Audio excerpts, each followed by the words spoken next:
James K.A. Smith, welcome back to the show. Oh, it's great to be back with you. So we had you on a few years ago to talk about your book, about Charles Taylor's book, A Secular Age, and his idea of why there's so much existential angst in modernity. You got a new book out, though, called On the Road with Saint Augustine, A Real-World Spirituality for Restless Hearts. And I feel like this is sort of like a sequel to that, or it's like the antidote to restlessness. But before we get to St. Augustine's insights about how to deal with existential angst in the 21st century, let's find out a little bit about our travel companion here. Who was St. Augustine, for those who aren't familiar with him? Why are we still talking about him today in the 21st century? Yeah, the thumbnail sketch is, so Augustine was an ancient thinker and theologian and bishop who lived in the late 300s and early 400s. So latter stages of the Roman Empire and very much embroiled in some of those dynamics. However, he was from North Africa. He was from what would be today contemporary Algeria. His father was Roman and pagan. His mother was African and Christian. So you could say he was he was familiar with a bicultural, even kind of biracial experience. And because he was at this time, North Africa was sort of like the outer edge of the Roman Empire. So he knows something about the experience of being on the margins, but also aspiring to be in the center. And so he's probably most famous for his work, The Confessions, which is still assigned in universities around the world and is often described as one of the first memoirs of the West. And yeah, he continues to fascinate. I was in a conversation in DC about the book a couple months ago with Elizabeth Brunig from the Washington Post, and she said, who else from the 4th century still has haters like Augustine does? So he's not an uncontroversial figure, but he continues to capture imagination and went on to become what we call one of the doctors of the church. Probably after Jesus and the Apostle Paul, probably one of the most significant influencers of Western Christianity, and yet was also read by philosophers throughout the centuries, including the 20th century in particular. Well, let's talk about that. So, obviously, Confessions had a profound influence on believing Christians because it's about Augustine's conversion. But as you note, and you talk about throughout this book, On the Road with St. Augustine, Augustine had a big influence on these continental, existential, often atheistic philosophers of the 20th century. We're talking Sartre, Camus, Heidegger. For those who aren't familiar with these guys, who were these guys in big strokes? And then how did Augustine influence them? Yeah, so that's a great question, because in some ways, these figures will not be familiar to folks sort of every day today, now in the early 21st century. And yet, my contention is that we have actually all drank from their wells, even if we didn't realize it. Because what happens in the middle of the 20th century, sort of germinating from Germany and France just before World War II and after World War II, is this movement that came to be described as existentialism. And these philosophers like Martin Heidegger and Jean-Paul Sartre were influential, and writers like Albert Camus and so on. And what they were grappling with was what we now talk about in terms of authenticity. So there was this sort of new sense of the burden of selfhood. There was this sense that if we were going to make meaning and find meaningful lives, we had to answer this call and be resolute and sort of, go. We had to find ourselves, would have been the language, the way it trickled down into movies and cinema and magazines and things like that. So in many ways, I think in the early 21st century, we are still heirs to this existential project of finding ourselves, this quest for authenticity. And yet, what's really intriguing for me as a philosopher is when you dig down below the surface, when you scratch below the surface of what Heidegger and Camus and these folks were saying, it turns out that the common influence was this 4th century African theologian named Augustine. So that they all had very, very direct encounters with Augustine's thought. And in some ways that was also precipitated by folks like Blaise Pascal and Soren Kierkegaard, who also are kind of progenitors of this existentialist tradition that also grappled with this Augustinian inheritance. So what turns out to be the case is Augustine is kind of the first existentialist.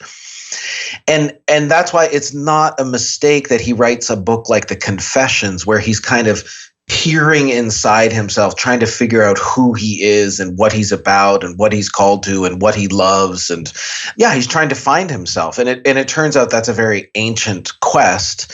And yet I think it's one that's maybe even more ubiquitous in our late modern era.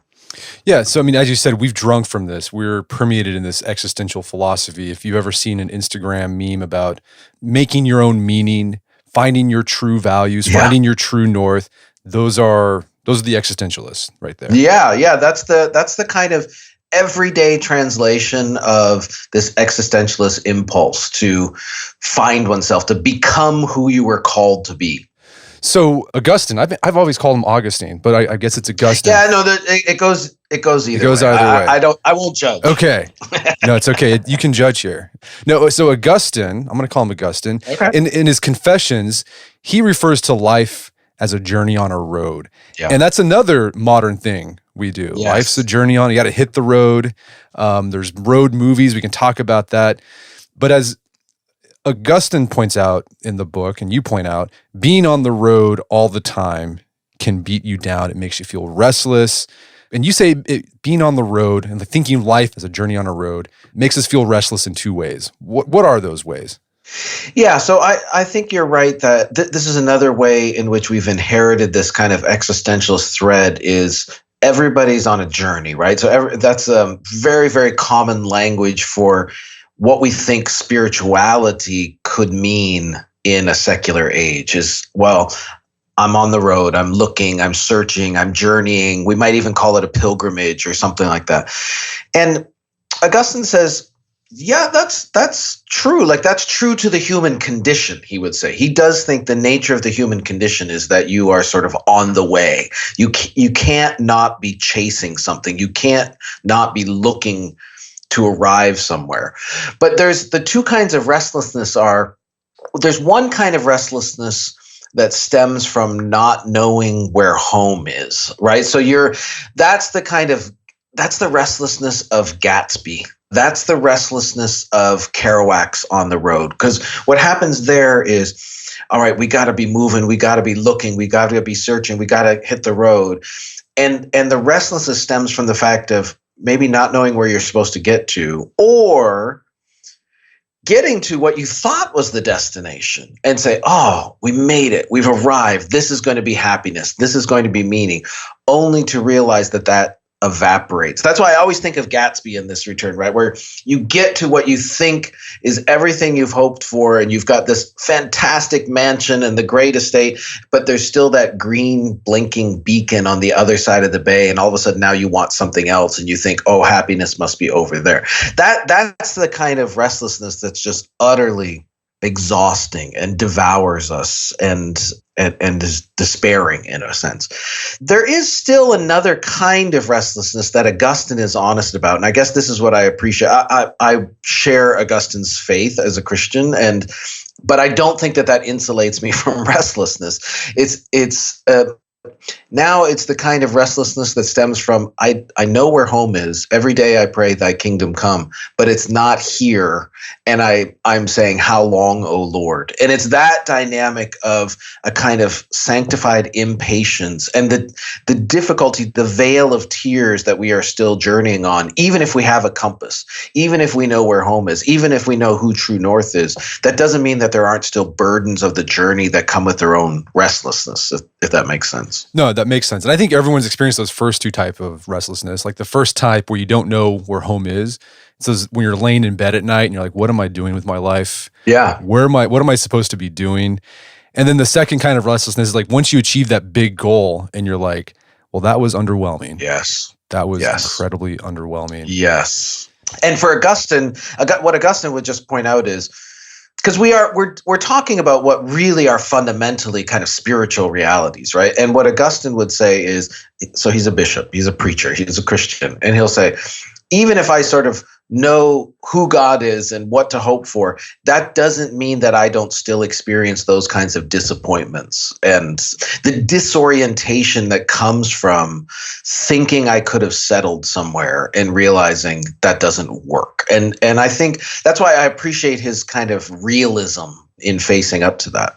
Well, yeah, there's a tendency for some Christians when they explain hardship in life, well, it'll all work out in the next life. And it's kind of, whenever I hear that's kind of a cop-out, right? It still sucks right now. But Augustine says, yeah, it does suck, but you got to keep, it'll happen.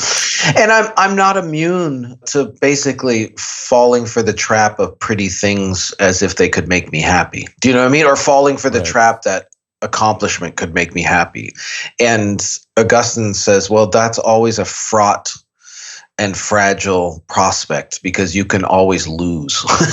And so what does it look like to grapple with that?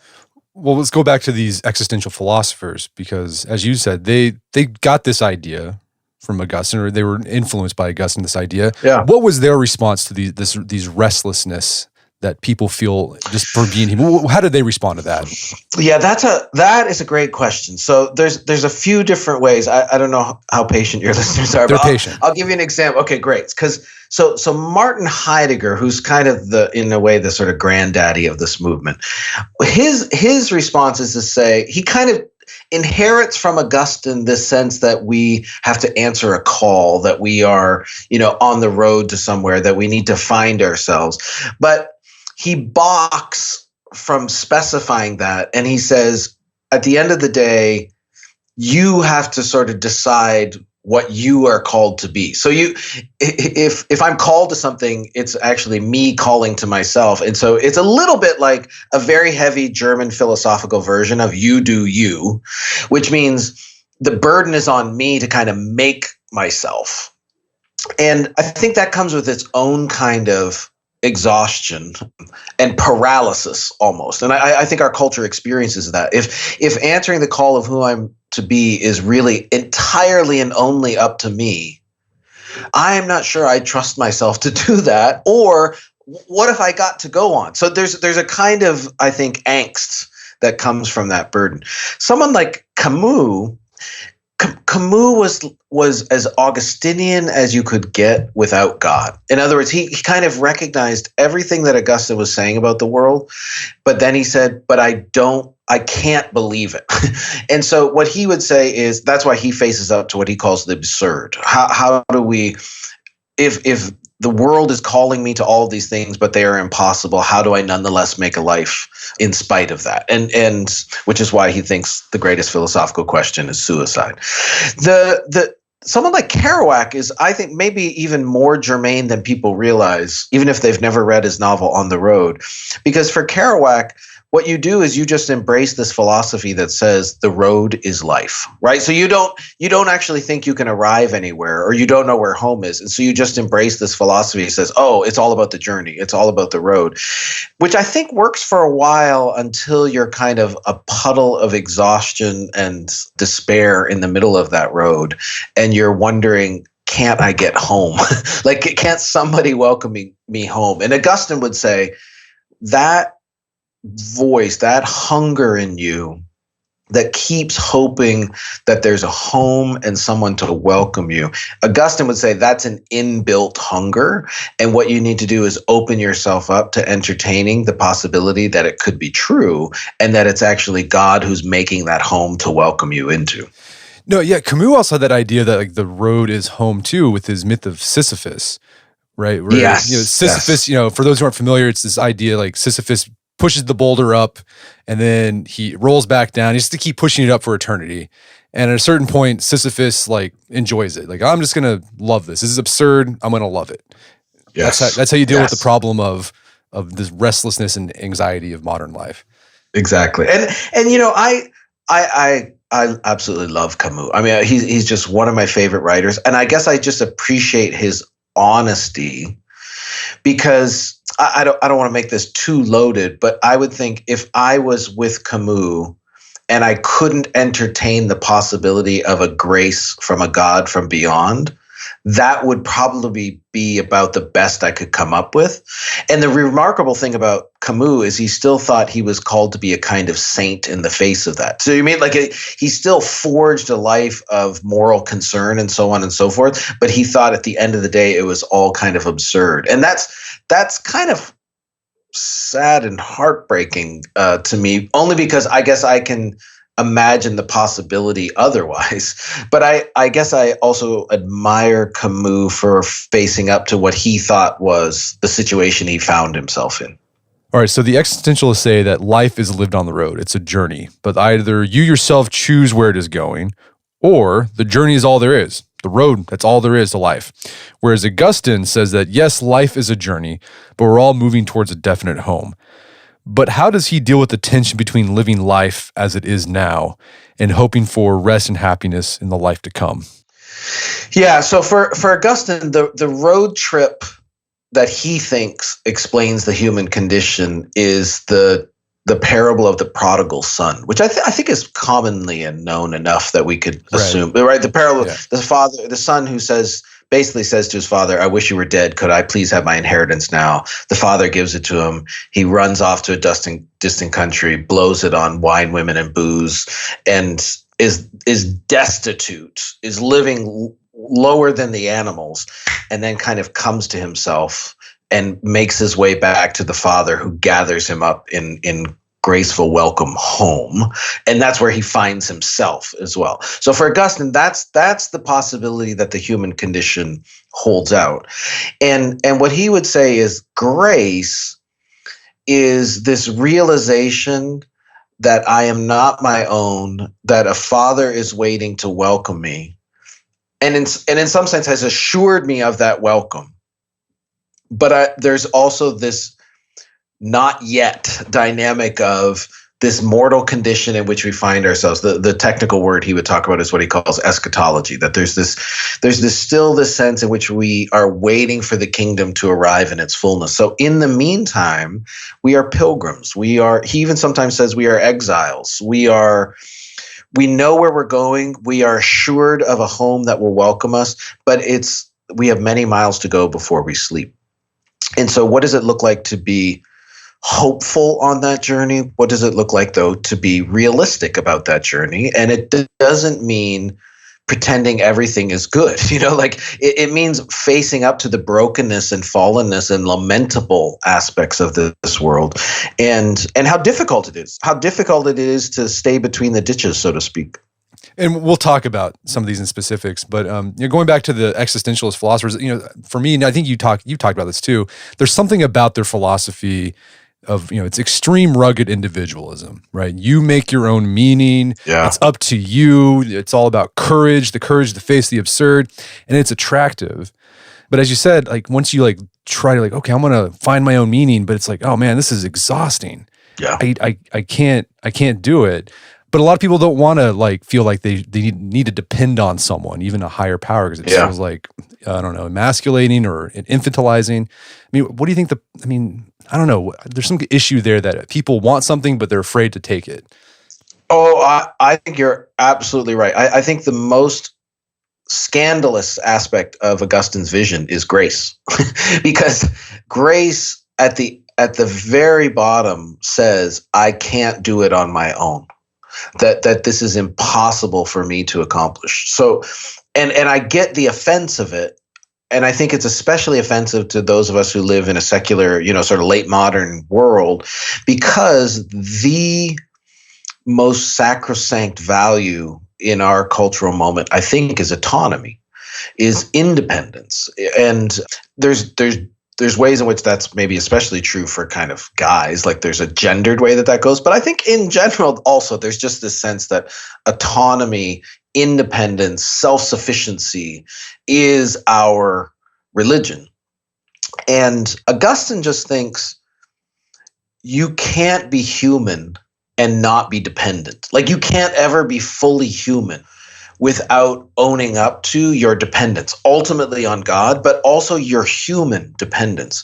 And I think one way to explain the epidemic of isolation and loneliness as our culture is actually as a mirror and effect of our prizing of autonomy and independence. We don't really know how to value community and friendship and dependence.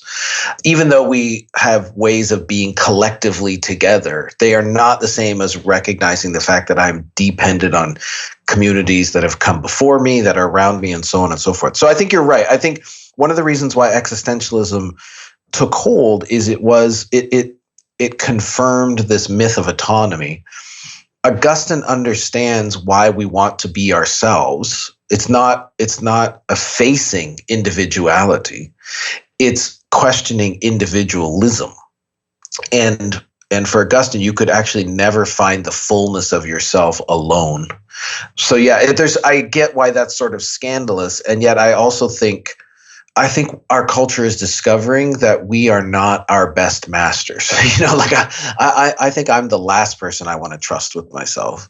And it's one of the reasons actually why I think, I don't know if you notice in the book, but recovery communities are constantly referred to as an analog of what we're talking about. And I think the way into recovery, the way out of addiction, is to recognize the illusion of autonomy and independence.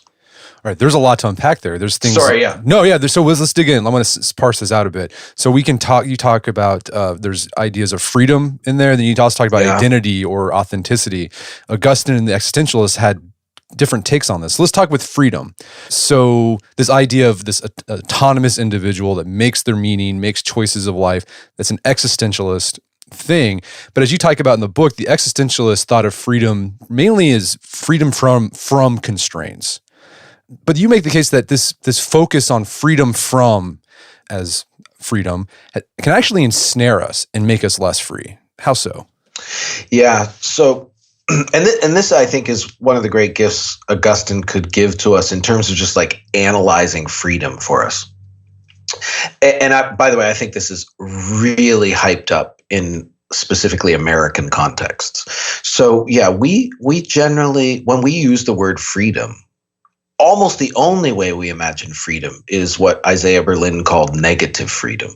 It's freedom from. It's freedom understood as the absence of constraints. So nobody is pushing on me. Nobody is having, it's hands-off freedom, and I get to choose what I want. Augustine thinks that's what he calls free choice. And he actually thinks free choice is prone to its own sort of slavery and addiction, we might say today. Because if freedom is just the power and agency to choose to do whatever I want, my freedom is actually never directed or aimed or led or guided to my good, to some substantive vision of the good. Instead, I imagine I'm more free just to the extent that I multiply my options. But if I just multiply my options, what can also happen is sort of a paralysis. I mean, the trivial example of this is, I go to the grocery store to buy toothpaste, and there's 17,000 kinds of toothpaste. Where do I even start? And it's like, fine, I'm going home. I don't even know where to begin. There's a deep existential version of this, which is, how would I even know what to choose? But then secondly, if there's no real specification of what I ought to choose, and I just start sort of trying things out, what can happen is what looks like free choice can also become the beginning of my own addiction and enslavement to the thing. So Augustine has this analysis in Book 8 of the Confessions where he says, oh, well, I start by thinking I'm going to choose to do this, and I think that this will make me happy. And then after a little while, I have to do this to have any sort of feeling of happiness. And before long, doing this actually no longer makes me happy. And yet I can't not do it because now I'm just trying to sort of maintain some base level of high, so to speak, that I was experiencing. It's exactly the dynamics of addiction. So for Augustine, that's negative freedom, and it doesn't go well. The story does not turn out well. Positive freedom, freedom for, is now when my agency, my power to choose, is enlivened and empowered precisely because it is directed towards some good, some vision of what the good life is. And so now it's empowering me to pursue and chase something that is for my good. And what that means is Augustine can imagine guardrails and scaffolding being gifts to me. Now they're not constraints, they're not restraints, they're not shutting down my options. They're guardrails that are channeling me towards my own good. And that doesn't mean I'm not free. It actually, for Augustine, that's what it's most free. And what's the relationship for Augustine between these guardrails and grace? The guardrails would be a manifestation of grace. I would also say for Augustine, grace is also this infusion of a revivified capacity in my will. Do you know what I mean? Like, basically, I need a resurrected will and power of choice to choose well. But then within that, if God gives me good guardrails, those are also a means of grace because they are channeling me in the right direction. I'm trying to think of like another analog. Let's just think out loud for a sec. Imagine somebody has been imprisoned for 20 years and you come and you throw open the door and say you're free. There's two very different ways to do that. You throw open the door, say you're free, go ahead, you can do whatever you want. Or you can say you're free, let me give you some direction. Let me give you an aspiration. Let me give you the power of living into a specified way of life. Which person is most likely to actually experience agency and empowerment? It's going to be the second, because they've lived a life that is directed towards something and has been made possible precisely because somebody has actually narrowed the options, but given them the power and direction to chase what is for their own benefit. The other person has no constraints, but also has no direction. No, it's good. So that's interesting. So you use the word agency, not autonomy. So Augustine's more focused on agency, not so much autonomy. Yes, this could be really important, actually.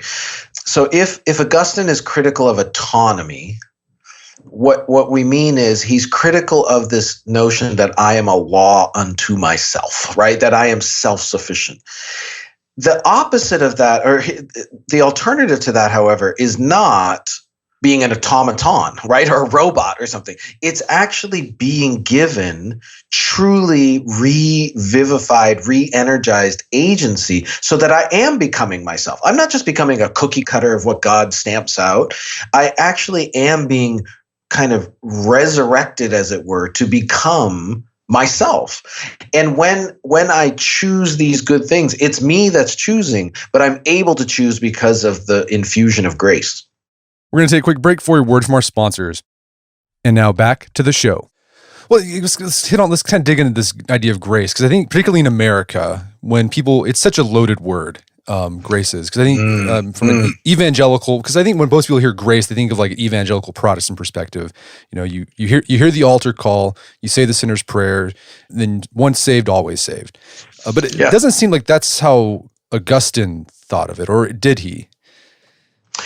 I think he's just working with a fundamentally different metaphor, as it were. So for what Augustine means when he's talking about grace is the root term of grace is gift. For Augustine, all of creation is gift all the way down. Do you know what I mean? Like, all of creation doesn't have to be, so it's given. Everything I have, in a way, has been given to me. It's been gifted, so I'm graced. But then what he also thinks is, if you left me to my own devices as a prodigal, I, left to my own devices, am going to always and only look for love in all the wrong places. That's being without grace for Augustine means being left to my own devices, and left to my own devices, I'm going to try to satisfy what is an infinite hunger with all kinds of finite things.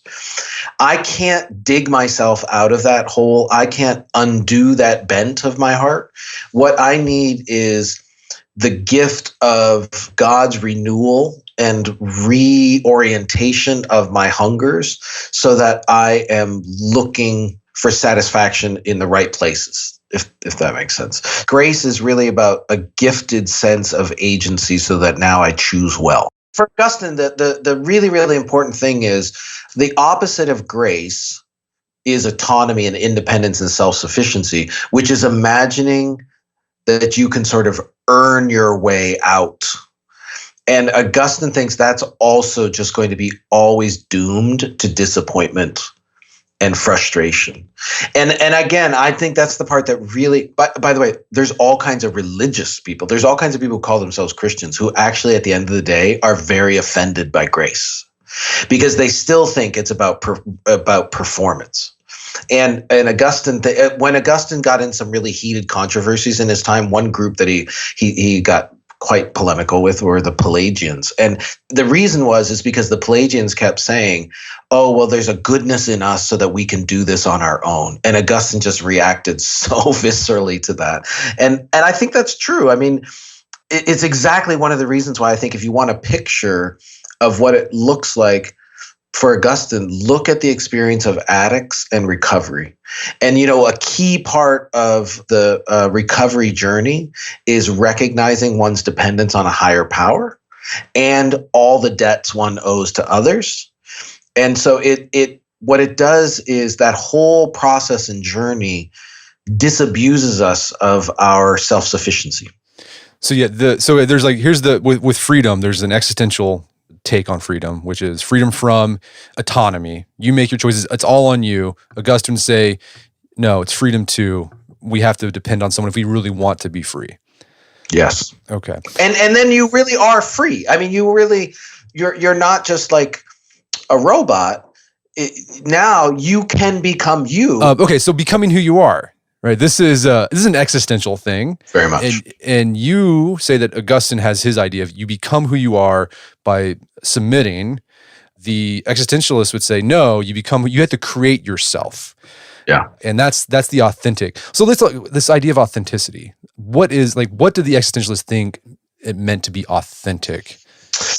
Yeah. So for the existentialists, really the fundamental criterion of authenticity, well, maybe there's a couple aspects of it, but let's say this. To be authentic for the existentialist is to resist conformity to the masses, to intentionally choose who you will be, and to forge that identity for yourself, right? Does that make sense? So there's a sense in which to be authentic is to not go with the flow, not default to what everybody else is doing, not mimic and imitate the they, as Heidegger called it, to then be resolute in your intentionality in choosing to be somebody unique and individual. And that means kind of forging your own identity. And so it meant, disregarding or rejecting like people. Oh yeah. So there's a deep individualism about this to the extent that other people, Heidegger and Sartre in particular, and Camus to a large degree, do not have much of a constructive account of how people contribute to my authenticity. Instead, what you get is an overwhelming sense of how others make me inauthentic, that they rob me of my authenticity. So Sartre, of course, famously in his play, Hell is Other People. For Heidegger, the portrayal of the influence of others on my life is always and almost exclusively negative, as leading me to conformity and therefore losing myself. When I just mimic and imitate the masses, I am losing my authentic individuality. So you can also understand why I think this philosophy found a pretty unique home in American popular culture. I mean, it's almost like the philosophy of the Western, even though it was hatched in French cafes. So Augustine would say his response to the idea of authenticity or becoming who you are is you need people. And he would concede, yes, people can have a bad influence on you. Yeah. He even talks about it in his Confessions. The whole thing that kickstarted his conversion was he stole a pear. Yeah. And he said, well, it was because I was with this gang. Yes. And they were telling me I should do it to be cool. And he did it. Yes. But he also says, no, but people can also help me become who I'm supposed to be. Yeah. So I think Augustine, this is why I still think there's a deep resonance. I still want to locate Augustine in an existentialist tradition, because he agrees with this notion of looking for authenticity. I also think he agrees that authenticity requires intentionality on our part. That is, if I do just sort of, go through life on autopilot and just conform to what everybody else is doing, that is not going to be authenticity. The difference between Augustine and say Heidegger and Sartre and Camus is that for Augustine, well, two things. There is a normative vision of how to be human. Do you know what I mean? Like, so for Augustine, there is a call on us, but the call on us is coming from the one who made us. And so there's a normative, substantive vision of what it looks like to live into the fullness of being human. It's not just something I make up. That's Aristotelian, right? It's like, and it's also very Aristotelian, deeply Aristotelian. Yeah. Exactly.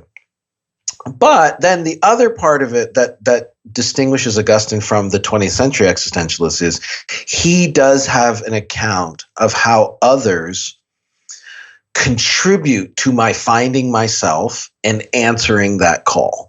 And I think the beauty of, if you think of Augustine's Confessions, his quote unquote fall is chapter 2, where he steals the fruit from the tree, ding, ding, ding, Genesis chapter 3. The parallel to that is in book 8, where he's back in a garden, and this is his conversion. But in fact, that entire scene is embedded in a web of friendships and community and people who meet him and actually, to be honest, love him enough to hold up to him visions of how to be human that they think he's called to live towards. And so you see him redeem friendship and to realize, in the same way that in book 2, when he's, falls into his sin, so to speak, when he falls, he says, alone I would not have done it. But by the time you get to book 8, and for the rest of his life, he will also say, I could not be happy without friends. And when Augustine says happy, he doesn't just mean, like cheery or having a good day. What he means is having meaning in my life. I could not have meaning I could not be who I am called to be without friends. And I think that sense of the authentic self as actually one who is located as a node in a web of relationships is so crucial to thinking about what healthy humanity looks like. And I mean, another sort of analogy you can make that, it's like life's a play, right? Shakespeare. And once you find that role that you're supposed to be a part of it fits you, it feels good, but like there's other people there as well with you. Like you can't know who you are, what your role is without other people telling you about it. Right, exactly. Another way I play on it in the book On the Road with Saint Augustine is, even if the existentialists held up, the freedom of the open road as the way to go find yourself, of course, as soon as you're driving on a road, you're already following somebody. Right? You're not blazing a trail, you're following a path. So the question isn't probably whether you are with people, it's who you are with and where they are headed. And that's the question to ask ourselves. Well, also, in the book, a lot of these road movies, they're buddy movies. It's like, hey, I got to go find myself. Come along with me. Yes, yeah. I think it's a very intriguing paradox in a way. All right, so authenticity, his response to that was you have to embed yourself with other people and accept grace. But then he also deals with these other issues of anxiety that cause anxiety. And one of them that he hits hard, because he had to struggle with this for his early adult life, was the restlessness that and anxiety that ambition can cause. Mm-hmm. Tell us about Augustine's struggle with ambition. Yeah. So just to step back to frame it a little bit. So a lot of what Augustine analyzes are the human propensity, as I said before, to look for love in all the wrong places. That is the human propensity to try to satisfy what is an inbuilt infinite craving by merely settling for finite things. And he thinks there's all kinds of examples of that. That it can be power, it can be sex, it could be education, it could be, there's all kinds of things that we think will be the thing that helps us achieve what will ultimately make us happy. And he thinks if you frame any of these things in that way, you are doomed for disappointment. When he's thinking about ambition, he's kind of asking, what do I want when I want to lead? What do I want when I want to win? And what's interesting is Augustine, in his early life, so before he's a Christian, in his early life, he's a very ambitious young man. He's trying to climb the ladders of both sort of education and the university, but also of political power. He eventually climbs from the margins and the provinces of the empire in Africa to a post in Rome, and then eventually makes it to be a part of the imperial palace. He's almost like, the White House speechwriter kind of thing. And what's intriguing is Augustine kept imagining that he would be satisfied if he finally achieved everything he aspired for. And really, the opening and beginning of what would ultimately turn out to be his conversion wasn't failure, it was success. It was actually achieving everything he was hoping for, getting to the very top of the mountain, and then sitting down and looking around and thinking, really?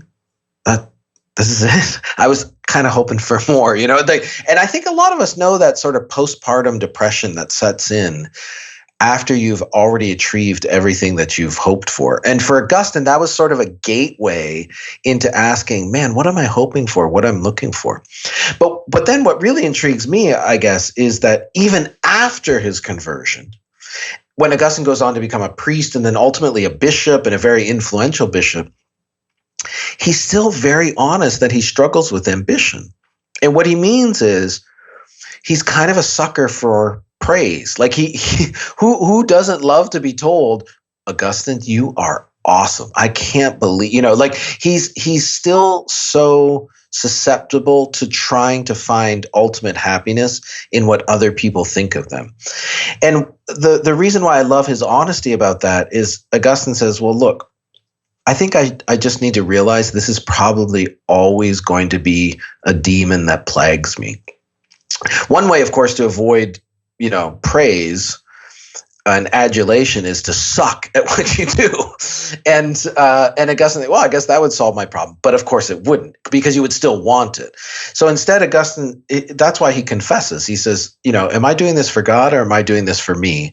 To which his answer is, yes, right. He knows he's always going to be sort of divided in that regard. And he knows that being honest before God, that he still struggles with this, is part of that grace that he's living into. And so it's like somebody who writes a book and is hoping and wants to hear good reviews, but it's a book about humility, right? So so does that mean you never want to write a successful book on humility? I don't think so, but it's what are you looking for in that, and how much expectation and hope are you putting in that? Well, and I thought that was interesting too. Instead of, as you say, Augustine's answer isn't like, don't be less ambitious. Like, don't play it small with your life. Exactly. He would say, okay, God's given you gifts through grace. You have to use those, or else you're a lazy and slothful servant, right? As the talents parable says. But he says, yeah, you have to be careful with, are you making sure you're using that ambition for the right reasons? Yes. And to then also be, so you keep having these, reality checks with yourself. You keep taking sort of internal audits of your aspiration and ambition. You keep venturing out. And then also just realize God gives us the practice of confession to say, you know what? I also kind of really liked it when so-and-so said that, like that really sort of fueled something in me. And I think honesty about those things is so much better than false humility. I think false humility is a terrible idol in Christian communities in particular, because actually false humility is the mask of pride. And I think we do well to kind of break those idols. Also, no humble bragging. No humble bragging, exactly. Don't do the humble bragging. Yes. So let's talk about this pursuit of knowledge and information that also caused restlessness that he dealt with, Augustine did. How does our modern life encourage us to restlessly pursue knowledge and information? How does that manifest itself in our world? Yeah, I mean, I think I do think it's a feature of late modern culture that being in the know is sort of one of the ways that we feel we are valued. And so now, in some ways, there's a long legacy of this, of enlightenment, saying we're going to think our way towards utopia.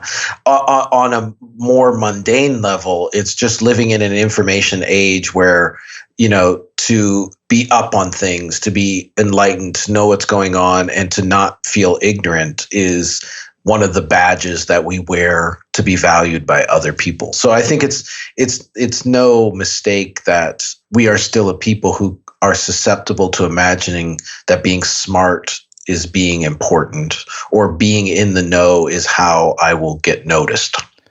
Yeah, you made a reference to like a Portlandia sketch, like it's over. But there's another one too where they did did you read it? Where they just they're just like competing over each other. Yes. Did they read all these obscure hip things? Yes. And interestingly, we also don't like people to tell us things that we already know, or we don't like to be told things that we don't know, right? So because then it means we're not up to speed, and therefore we must not be important. So how did Augustine, did he have this problem? And if so, what was his response? I think that Augustine struggled with this in a way that parallels, I think, some contemporary struggles. Let me put it this way. It's interesting how ancient is the idea that education is the way to significance, right? So that, and I think this is especially, remember, Augustine's sort of living in the provinces on the margins of the empire, and the way you are going to climb into centers of power is by enlightenment and education. And so what happens there is now you are kind of idolizing and using education to achieve something other than actually understanding yourself in the world, is because it's a weapon that you want to wield so that you can get access. It's really about climbing into an insider space. And I still think that's, somebody who teaches at university, that's definitely the way a lot of people still think of education. They're not really super interested in wisdom. They're interested in the credentialing that gets them access to centers of power and influence. And Augustine was very susceptible to that. Yeah, he became a Manichaean. He did, yeah. So the Manichees were this crazy religious sect at the time that it's very, very hard for us to imagine ourselves into. They were kind of Gnostic. They put a lot of weight on astrology and reading the stars. But because of that stargazing dynamic, they actually thought they were the scientists of the day. They thought they were the rationalists of the day. And when Augustine was kind of lured into or drawn to the Manichees, it was precisely like those people who imagine by allying themselves with quote unquote science, they are showing their independence and enlightenment, and therefore scoff at anyone who would be so benighted and deluded as to believe something. And what Augustine realized, he spent about 10 years actually with the Manichees. And what he realized is, it turns out in every community, people are believing something at the end of the day. There was still, once he got to peer behind the curtain, he sort of saw through this myth of enlightenment and rationality and realized that it was pegged on its own kind of confessional belief, and not one that he thought stood up to scrutiny. And I think it's interesting. Augustine says you can't not believe. There is no human standpoint that isn't predicated on some kind of fundamental trust in a story, in a community, in a myth about the world. Myth not in the sense of fable, but in the sense of an orienting story about the world. And Augustine just thought at the end of the day, Christianity had the most comprehensive story to make sense of his experience. Well, sort of a modern analog of this idea. You have some sort of secret information or secret knowledge, and you scoff at other people, the outsiders. You see this all the time on internet culture, right? Like the vegans or the CrossFitters or the keto people or even like evolutionary psychology. I know everything about human nature, and I can explain everything. Augustine would be like, I've seen that before. That's Manichaeans. And Augustine thinks it's just another manifestation of our hubris. Now, that's not, of course, that's not to give comfort to ignorance, or it's not to, praise irrationality. It's just to recognize that reason itself operates on the basis of trust, and there's no standpoint in which people aren't dependent. It's actually it's kind of the epistemological equivalent of what we were talking about earlier in terms of a dependence that we all have. We all believe in something. This reminds me, I'm reading this book about Kierkegaard and Plato. It's by Jacob Howland, and sort of his connection, like Kierkegaard's connection to Socrates. But he makes this interesting point about philosophy begins with doubt. But he says, in order for there to be doubt, you have to believe in something first. Yeah. No, there's another line in Kierkegaard where I think it's in his journals where he says, it's faith that brought doubt into the world. They are kind of sisters, they're companions. And Augustine, some people have this picture of Augustine as like this utter dogmatist, but I actually think, I try to show from his sermons, for example, that he gives room for people to be honest about their doubts. He just always counsels them, don't treat your doubts as certainties. Doubt your doubts. I think that's always, doubt your doubts. And I think especially that's wise counsel maybe for people who have emerged from fundamentalist communities of whatever stripe, and where they weren't allowed to doubt anything, and then sort of swing to the other side and are equally indubitable about their new rational enlightenment. And whereas Augustine thinks, I think probably the truth is somewhere between those two poles. So I guess the answer to this restlessness, that this desire for knowledge, is like have some intellectual humility, and not think that intellectual knowledge will give you meaning. Like I think in your book, You Are What You Love, you talk about the difference between like head knowledge and like creature knowledge. Like Augustine would say, like, recognize the creatureliness in you, that you need love, you need social relationships. Like that's what gives life meaning. Yes. And I mean, without denigrating intellectual pursuits either. Right. Do you know what I mean? Like Augustine is literally one of the intellectual giants of the West. But what I love then is somebody who is so brilliant and so intellectually astute also recognizes the limits of what he's able to know. I think our world could use more people who are willing to live into and recognize the limits of what they know, and also to recognize that mystery is its own profundity. There's mystery isn't just a puzzle to be solved. It's actually a sense that there is an overwhelming kind of truth that I'll never comprehend. Well, let's talk about another thing that causes this restlessness, and that's death. Now, death was something the existentialists took very seriously because, like, once you die, like, you cease to exist.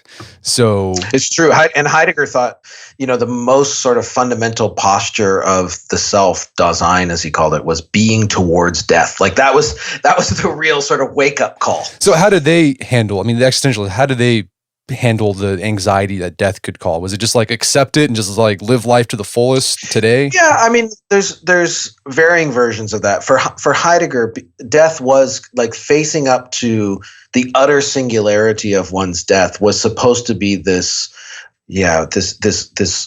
resolving catalyst, so that I had to face up, who am I and what am I going to do?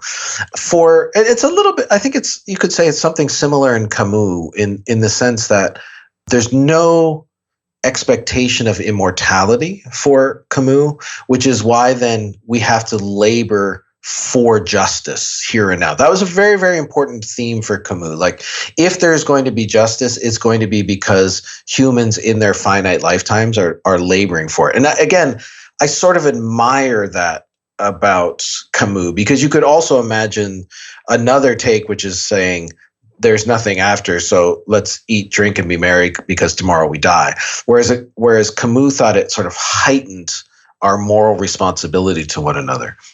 And then what was Augustine's response? So Augustine's response is he just wants to take seriously that the fear of death tells us something about a human aspiration, right? So the flip side of every fear is a hunger or a hope. And the fact that it seems difficult to efface and erase the fear of death Augustine says, let's listen to that and say, isn't that a sign that we are hoping and longing for something more, for a kind of immortality? And of course, that's why he thinks at the heart of Christianity was this most astounding event, which was the resurrection of the dead. And so, interesting, you mentioned Plato earlier.